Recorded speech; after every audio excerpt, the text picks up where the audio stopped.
जय हिंद साथियों, मैं सुनील रोशन स्वागत करता हूं आपके अपने YouTube channel physical education arena में। हमारी क्लास चल रही थी ब्लड की। एनाटॉमी फिजियोलॉजी के अंदर हम ब्लड पढ़ रहे थे और ब्लड में हमने कहां तक पढ़ लिया था कल? आरबीसीज पढ़ रहे थे। आरबीसीज में हमने यहां तक कंप्लीट कर लिया था स्प्लीन वगैरह के बारे में, है ना, जिसको हम ग्रेवयार्ड बोलते हैं। कब्रिस्तान अब आरबीसी का कौन होता है, स्प्लीन होता है, ये सारी चीज़ें हमने पढ़ ली थी। ठीक है, नेक्स्ट की अगर हम बात करें, अगला टॉपिक आता है आरबीसी के अंदर थोड़ी सी और चीज़ें हम देखते हैं। और नॉलेज की अगर हम बात करें और क्या क्या चीज़ें हमको चाहिए होंगी आरबीसी, चलो, तो एक स्वस्थ पुरुष में एक फिट पर्सन के अंदर अगर हम देखें तो कितनी आरबीसीज पाई जाती हैं? 45 से 55 लाख प्रति घन मिलीमीटर।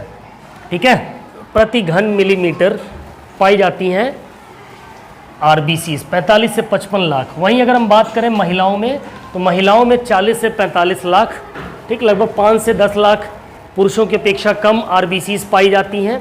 ठीक है, और ये प्रति घन मिलीमीटर के रूप में होती हैं आपके।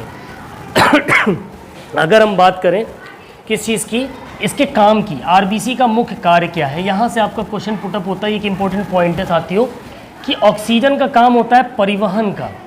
जितने भी ब्लड के अंदर पौष्टिक तत्व होते हैं, उन पौष्टिक तत्वों को क्या करना, शरीर के अलग अलग अंगों में ट्रैवल कराकर, परिवहन करके उसको अलग अलग अंगों में भेजना, जिसके लिए इसमें हीमोग्लोबिन एक प्रोटीन होता है। हमारे ब्लड के अंदर एक हीमोग्लोबिन होता है जो कि प्रोटीन होता है, पाया जाता है। यहाँ से भी आपसे सवाल पूछा जाता है कि ब्लड के अंदर जो प्रोटीन पाया जाता है उसको हम क्या बोलते हैं? तो क्या बोलते हैं?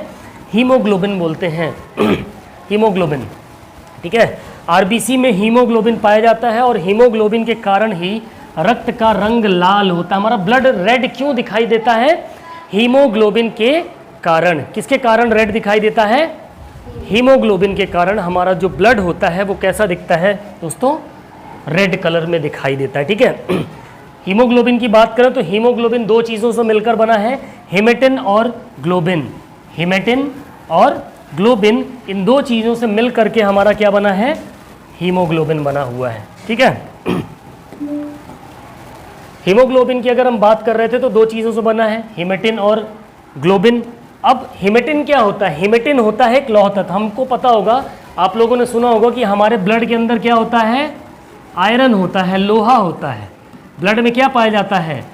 आयरन पाया जाता है। हमको करंट इसी वजह से लगता है क्योंकि हमारे ब्लड में किस चीज़ की मात्रा होती है? आयरन की मात्रा। देखा ना, अगर किसी को करंट लगा और तार अंदर घुस गई, खून छू लिया, तो उसका छूटना बड़ा मुश्किल हो जाता है, चिपक जाता है। क्यों? क्योंकि हमारे ब्लड के अंदर क्या पाया जाता है? आयरन पाया जाता है, Fe पाया जाता है, हेमेटिन। ठीक है, यही एक लौह तत्व है हेमेटिन, जिसके कारण Fe के कारण जो आयरन मिलता है, Fe यानी कि आयरन, जो आयरन प्राप्त होता है हमारे हेमेटिन के अंदर, इसी आयरन के कारण खून हमारा कैसा दिखाई देता है? देखो, एक तो ये क्लियर है कि हीमोग्लोबिन के कारण ही हमारा रक्त कैसा दिखता है? लाल। लेकिन अंदर से पूछ लिया सवाल, और अंदर से ऑप्शन में मान लो हीमोग्लोबिन दिया ही नहीं, क्या दे दिया?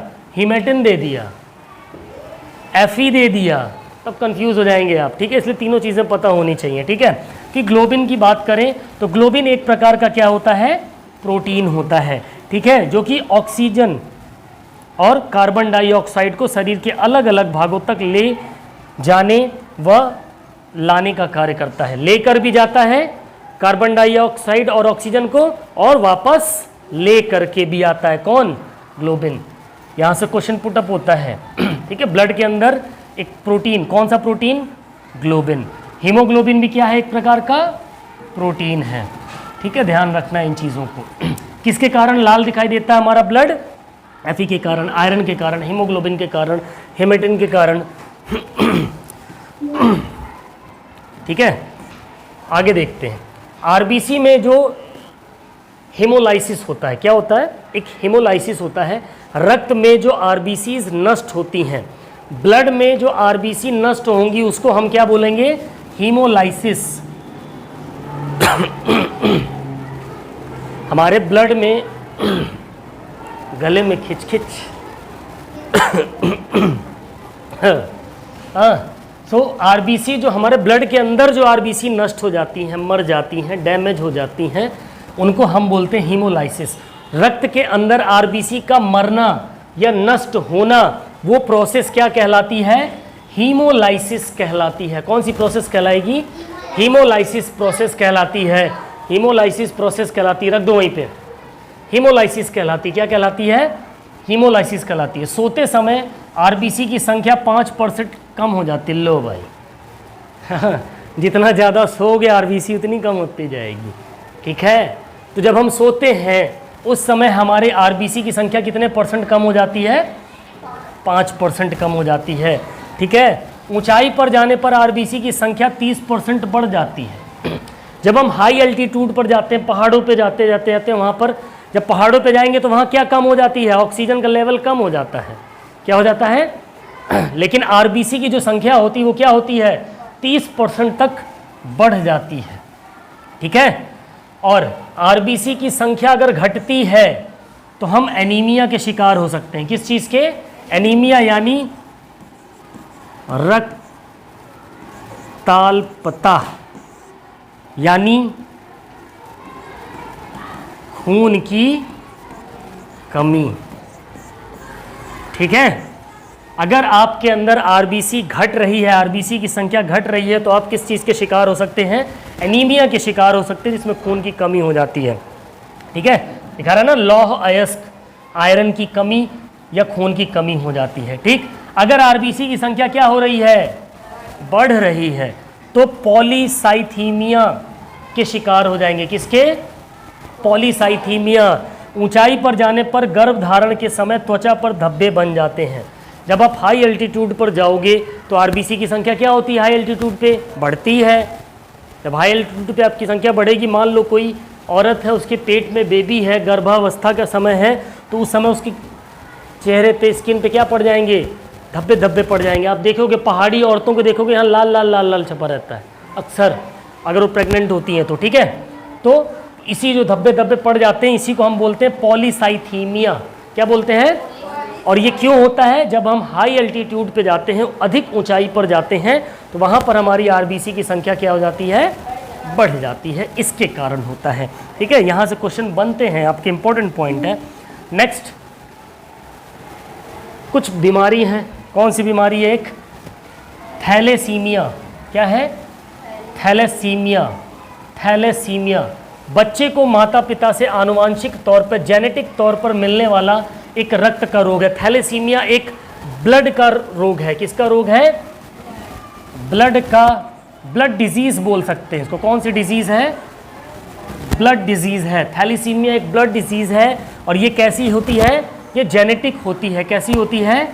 जेनेटिक होती है, आनुवांशिक होती है, यानी माँ से बच्चे को या पिता से बच्चे को हो सकती है। ये बड़ों से बच्चों में ट्रांसफ़र होती है, ठीक है। इस रोग के होने पर शरीर की हीमोग्लोबिन निर्माण प्रक्रिया में गड़बड़ी हो जाती है। जो हमारे शरीर में हीमोग्लोबिन बनता है, हीमोग्लोबिन नाम का जो प्रोटीन बनता है, जिसकी वजह से रक्त लाल दिखाई देता है, उसमें गड़बड़ी हो जाती है, वो डिस्टर्ब हो जाता है, ठीक है। जिसके कारण रक्त क्षीणता, यानी वही खून की कमी हो जाती है, ठीक है। इसके लक्षण प्रकट होने लग जाएंगे। इसकी पहचान कैसे करते हैं? 3 माह की आयु के बाद ही होती है। 3 महीने से कम का बच्चा है तो नहीं पता चलेगा। जब वो 3 महीने से ऊपर हो जाएगा तब पता चलेगा कि वो इस रोग से ग्रसित है कि नहीं। इसमें रोगी बच्चे के शरीर में रक्त की भारी कमी हो जाती है, ब्लड होता ही नहीं है एक हिसाब से, जिसके कारण उसे बार बार खून चढ़ाने की ज़रूरत पड़ती है, अलग से खून देना पड़ जाता है। यहाँ पर आप देखिए क्या चढ़ाया जा रहा है, इसको ब्लड चढ़ाया जा रहा है, ठीक है। तो ये बहुत ही गंभीर बीमारी है जो बच्चों से माँ बाप में हो सकती है। अब आ जाते हैं हम, आरबीसी की कहानी ख़त्म, समझ में आ गया ना आरबीसी के बारे में पूरा अच्छे से कायदे से, ठीक है। यहीं से पेपर में आपके क्वेश्चन बनाए जाते हैं, ठीक है। अगला एक इम्पॉर्टेंट पॉइंट है हमारा WBC, वाइट ब्लड सेल। तो वाइट ब्लड सेल की अगर हम बात करें तो इसका तो पहला पूरा नाम क्या है? White blood corpuscles. White blood corpuscles या सेल्स, इसको साइंटिफिक नेम क्या है? ल्यूकोसाइट्स बोलते हैं। एक इंपॉर्टेंट पॉइंट रट डालो, इसको समझ लो, इसको कायदे से। WBC का वैज्ञानिक या साइंटिफिक नेम क्या है? ल्यूकोसाइट है। क्या बोलते हैं इसको?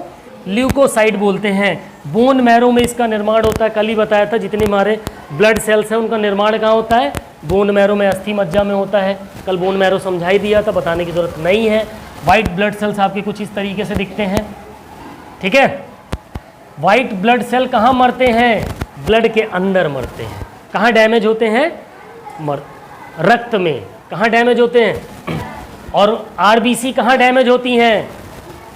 हाँ, प्लीहा में। लेकिन WBC कहाँ डैमेज होती है? हमारे ब्लड के अंदर, रक्त के अंदर। हमेशा ध्यान रखना, कंफ्यूजन हो जाती है कभी कभी, ठीक है। इनका जीवन काल 2 से 4 दिन या 13 से 20 दिन, एक मोटा मोटा रखो 6 से 10 दिन तक। 6 to 10 डेज इनकी लाइफ स्पैम होती है। लाइफ स्पैम WBC की कितनी होती है? 6 to 10 डेज। 6 to 10 डेज, ठीक है। और RBC में क्या बताया था? RBC में कोई न्यूक्लियस नहीं होता था, लेकिन WBC के अंदर क्या होता है? न्यूक्लियस। ये है न्यूक्लियस, दिख रहा है ना? ये केंद्रक है इसका, ठीक है। तो RBC में केंद्रक यानी कि न्यूक्लियस प्रेजेंट होते हैं। न्यूक्लियस क्या होते हैं? प्रेजेंट होते हैं, ठीक है, मौजूद होते हैं। संख्या की बात करें, RBC की संख्या कितनी थी? 45 से 55 लाख। WBC कितने हैं? लो, 8000 से केवल 10,000। बताया था ना इनकी संख्या क्या होती है?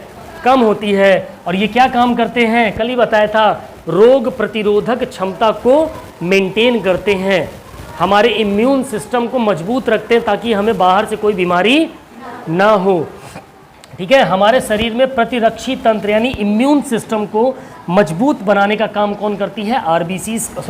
WBCs करती हैं, या जीवाणुओं बैक्टीरिया को नष्ट कर देती हैं। सेनापति की तरह अगर हमारे अंदर कोई बैक्टीरिया जा रहा है, तलवार लेके खड़ा है, अगर WBC अंदर काट पीट के बराबर कर देगा, ठीक है। इसलिए शरीर का रक्षक भी कहा जाता है। शरीर का रक्षक किसे कहा जाता है? WBC को गार्ड सेल्स बोलते हैं। क्या बोलते हैं इनको? गार्ड सेल्स बोलते हैं, या रक्त का पुलिसमैन कहते हैं। ब्लड का पुलिसमैन, ठीक है। ब्लड का पुलिसमैन किसको कहा जाता है? WBC को, वाइट ब्लड सेल को, क्योंकि हमारी इम्यून सिस्टम प्रणाली को क्या करता है? बहुत ही स्ट्रॉन्ग करता है, मजबूत करता है साथियों, ठीक है। WBC में 2 प्रकार के WBC होते हैं हमारे, ठीक है। यहाँ से एग्ज़ाम में आपके, देखो मैं वही चीज़ें ला रहा हूँ आपके सामने जो आपके एग्ज़ाम कंडक्शन से रिलेटेड है, फालतू की चीज़ें नहीं, ठीक है। कम पढ़ो, सॉलिड पढ़ो। WBC कितने प्रकार के होते हैं? 2 प्रकार के होते हैं। एक होता है ग्रैन्युलोसाइट्स यानी कि कणिका युक्त, एक होता है एक ग्रैन्युलोसाइट यानी कि अकणिका युक्त, ठीक है, जिसमें कणिका होती हैं, और एक जिसमें कणिका नहीं होती हैं, जिसमें ग्रैन्युलोसाइट्स होते हैं और जिसमें ग्रैन्युलोसाइट्स नहीं होती हैं। बेसिकली ये मेन ये 2 ही प्रकार की होती हैं। अब ग्रैन्युलोसाइट्स के अंदर की बात करें तो इसमें 3 प्रकार की, कौन कौन सी? न्यूट्रोफिल्स होते हैं, बेसोफिल्स होते हैं और एसिनोफिल्स होते हैं। न्यूट्रोफिल्स, बेसोफिल्स और एसिनोफिल्स किसके पार्ट हैं? ग्रैन्युलोसाइट्स के पार्ट होते हैं। सबसे ज़्यादा मात्रा में ग्रैन्युलोसाइट के अंदर क्या पाया जाता है? न्यूट्रोफिल्स पाए जाते हैं। सबसे ज़्यादा मात्रा में क्या मिलते हैं? न्यूट्रोफिल्स मिलते हैं। सबसे कम मात्रा में कौन मिलता है?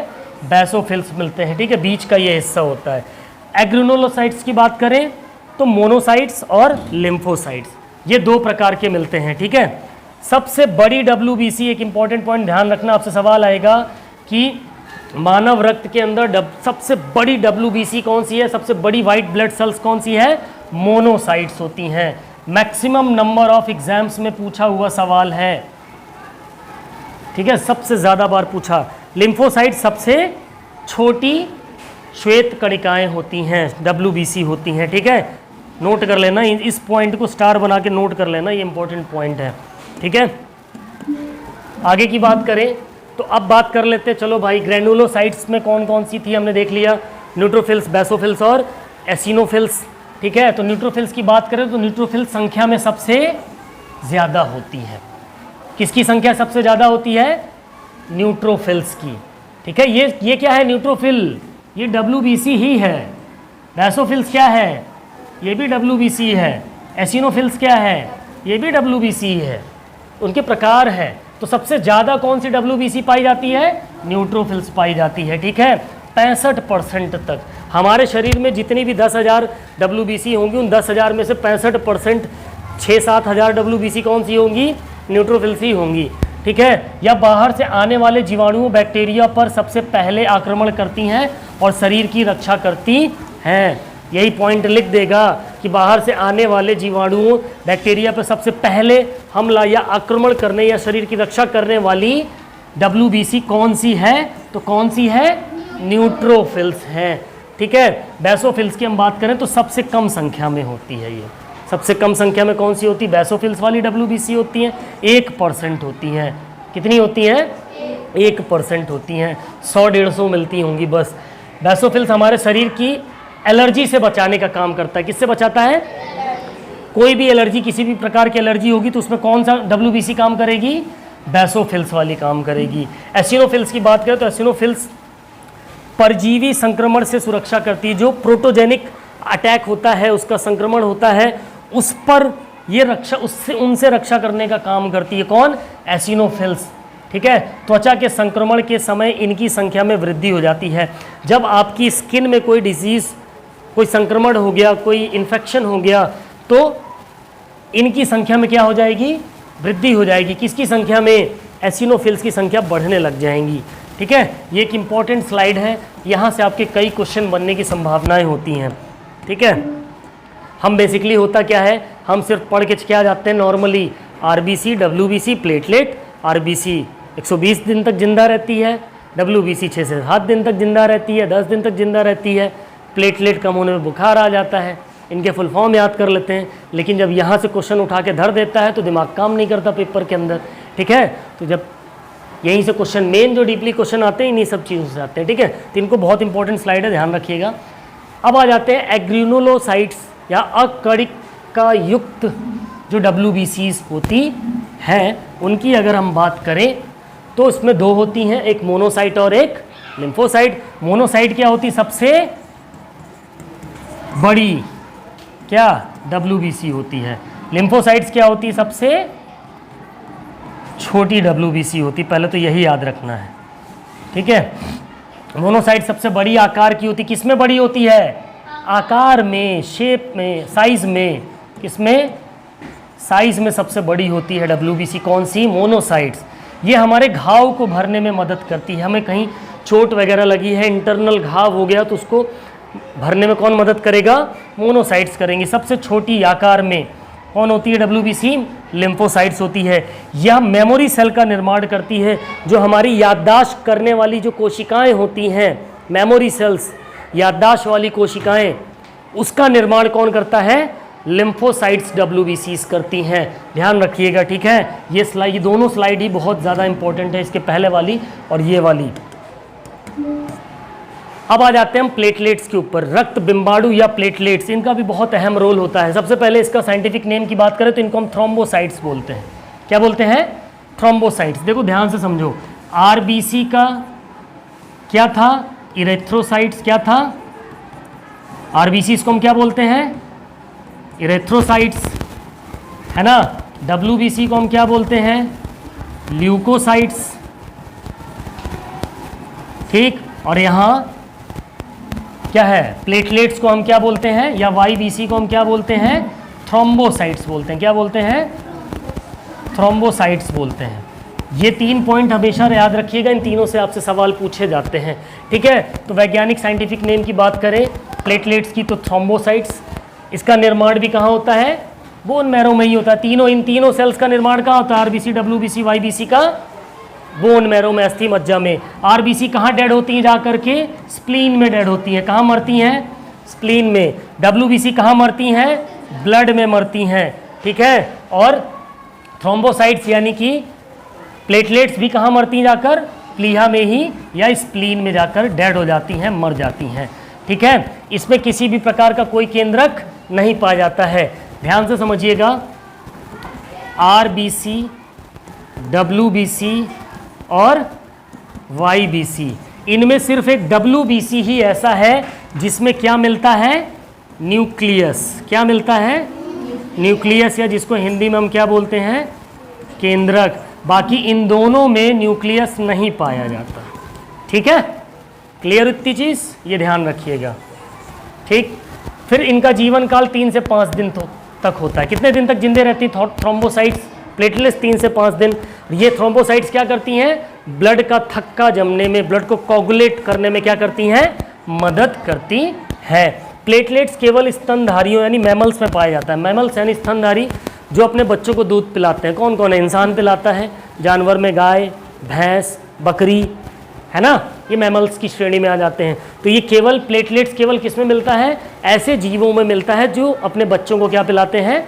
दूध पिलाते हैं। और उसी में एक इंसान भी आता है, हम इंसान के बारे में ही पढ़ रहे हैं अभी। ठीक है, सामान्य व्यक्ति की प्लेटलेट 1 लाख से लेके 4.5 लाख होती है। कितनी?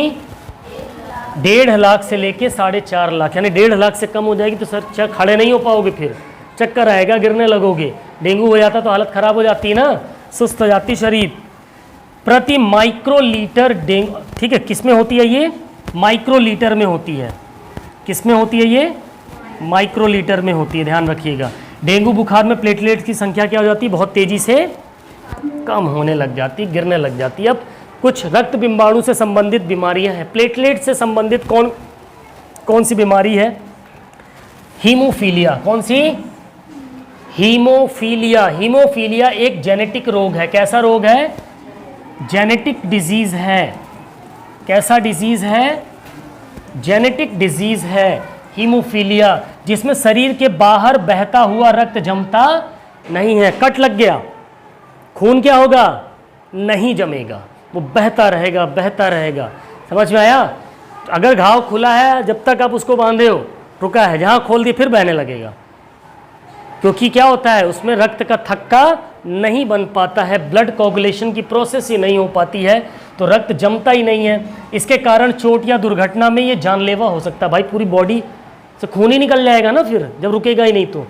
ठीक है, क्योंकि रक्त का बहना जल्द ही बंद नहीं होता है, बहुत टाइम लगाता है। हीमोफीलिया को हम रॉयल डिजीज के नाम से भी जानते हैं। किस नाम से? मोस्ट इंपॉर्टेंट क्वेश्चन, ध्यान रखिएगा। एक तो हीमोफीलिया किसकी कमी से होता है? प्लेटलेट्स। प्लेटलेट्स किस में मदद करती हैं? रक्त का थक्का बनाने में मदद करती हैं। ठीक है, अब ध्यान समझो, अगर प्लेटलेट ही कम हो गई तो शरीर में रक्त का थक्का बनेगा क्या? जब थक्का ही नहीं बनेगा तो खून क्या होगा? धुआंधार बहेगा, जैसे बह रहा है आप। समझ में आया? क्लियर इतनी चीज़? बहुत इंपॉर्टेंट स्लाइड ये भी है, इसको भी ध्यान से रखिएगा। ओके, आगे बढ़े। रक्त का थक्का बनना। रक्त का थक्का कैसे बनता है, इस पे अगर हम डिस्कस करें तो जब किसी कटे हुए भाग से रक्त बाहर निकलता है तब यह जेली के रूप में कुछ ही मिनटों में जम जाता है। अभी बताया था हमने कि जब आपको स्क्रैप अब्रेजन हो जाए, छिल जाए, कट जाए, छिलने पे क्या होता है? वाइट वाइट चिपचिपा सा पदार्थ आ जाता है, फाइब्रिनोजन होता है वो। तो क्या करता है? वो रक्त का थक्का बनाने में मदद करता है ना। प्लेटलेट्स अपना काम शुरू कर देती हैं। ब्लड क्लॉटिंग कहते हैं। क्या कहते हैं इसको? रक्त का थक्का जमने को ब्लड क्लॉटिंग कहते हैं, या और क्या कहते हैं? Coagulation of blood. ये भी पूछ लेता है कभी कभी आपसे एग्जाम में। ठीक है, टर्मिनोलॉजी पे। कैसे? Thromboplastin plus prothrombin plus calcium बराबर थ्रोम्बिन का निर्माण होता है। ठीक है, ये तीन चीज़ें मिलकर किसका निर्माण करती हैं? थ्रोम्बिन का। कौन कौन सी? थ्रोम्बोप्लास्टिन, प्रोथ्रोम्बिन और कैल्शियम। थ्रोम्बिन और फाइब्रिन। इसके बाद ये थ्रोम्बिन कैसे बना? किससे किससे बना?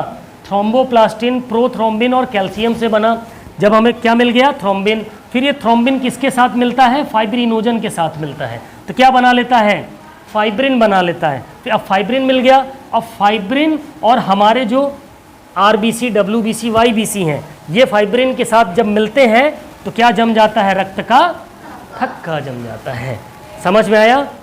क्लियर इतनी चीज़? ये इसकी प्रोसेस होती है ब्लड क्लॉटिंग की, ब्लड कोगुलेशन की। ओके, बहुत ही इंपॉर्टेंट पॉइंट्स थे हमारे। हमने आज ब्लड कंप्लीट कर लिया। इस अगली क्लास में हम ब्लड के टाइप्स पढ़ेंगे, ब्लड ग्रुप्स पढ़ेंगे। क्या पढ़ेंगे? Blood groups. रक्त के प्रकार पढ़ेंगे। कौन कौन से ब्लड ग्रुप्स होते हैं? शायद मैंने बताया होगा। कौन कौन से? ए होता है, बी होता है, फिर ए बी होता है, ओ होता है। बताया था ना। ए किसको ब्लड दे सकता है? ए को दे सकता है, और किसको दे सकता है? ए बी को दे सकता है, ठीक है। बी किसको दे सकता है, बी को दे सकता है, और किसको दे सकता है, ए बी को दे सकता है। ए बी किसको दे सकता है, ए बी को दे सकता है बस, लेकिन अभी बताऊंगा। ओ किसको दे सकता है, सिर्फ सबको दे सकता, ऑल। अब लेने की बात आएगी तो ए किससे किससे खून ले सकता है, ए बी से नहीं लेगा, किससे लेगा, ओ से ले सकता है और ए से ले सकता है। बी किससे लेगा, ओ से ले सकता है और बी से ले सकता है। ए बी किससे लेगा, ये मजे में रहता है, सबसे बटोर लेगा, लेकिन देगा किसी को नहीं, सबसे ले सकता है ब्लड। ओ बेचारा बड़ा परेशान होता है, ठीक है। ये दे सबको सकता है लेकिन ले सिर्फ ओ से सकता है, इसीलिए इसको बोलते हैं बेटा यूनिवर्सल डोनर बोलते हैं। क्या बोलते हैं, यूनिवर्सल डोनर बोलते हैं। और ए बी सबको सबसे ले सकता है, इसीलिए इसको क्या बोलते हैं, यूनिवर्सल रिसीवर बोलते हैं। क्या, ठीक है। यहां से भी सवाल आते हैं, इसको हम अगले पढ़ेंगे, बहुत कायदे से पढ़ेंगे ब्लड ग्रुप्स को नेक्स्ट क्लास में। ओके, नेक्स्ट क्लास में इसको बहुत कायदे से पढ़ेंगे। तो आई होप ब्लड से रिलेटेड जितनी भी प्रॉब्लम्स होंगी आपकी सॉल्व हो गई होंगी, ठीक है। और डिस्क्रिप्शन में मेरे नए व्हाट्सअप ग्रुप, मैंने बीपीएससी वाले स्टूडेंट्स और यूपीटीसीटी वाले बच्चे भी जुड़ना चाहें उसमें जुड़ जाएं। लगभग सिलेबस सेम ही रहता है सबका, ठीक है। अगर आपकी थ्योरी कंप्लीट है तो सिलेबस किसी का भी हो, चाहे वो एनबीएस का हो, केवीएस का हो, सब धुआं कर दोगे एक बार में। इसीलिए एक बार कायदे से पूरी थ्योरी पढ़नी चाहिए, ठीक है। तो चलिए, आई होप आज की क्लास आपको बेटर लगी होगी। क्लास अच्छी लगी हो तो एक लाइक, साथ में ज़्यादा से ज़्यादा दोस्तों को शेयर करिए। जो भी दोस्त ने इस चैनल को सब्सक्राइब नहीं किया, सब्सक्राइब करके बेल आइकन ज़रूर हिट करिए, ताकि जब आप बेल आइकन दबाते हो ना तो आपको नोटिफिकेशन मिलता है। जैसे ही मेरी वीडियो पब्लिक होती है, अपलोड होती है, तो सबसे पहले नोटिफिकेशन आपके पास जाएगा, तो आप लेट नहीं होगे, ठीक है। तो नोटिफिकेशन ज़रूर दबाएं और अपने सुझाव हमें हमारे व्हाट्सएप ग्रुप पे ज़रूर दें या कमेंट करके बताएं, ठीक है। तो चलिए मिलते हैं अपनी नेक्स्ट क्लास में, तब तक के लिए बाय बाय, टेक केयर, जय हिंद, वंदे मातरम, फिजिकल एजुकेशन जिंदाबाद।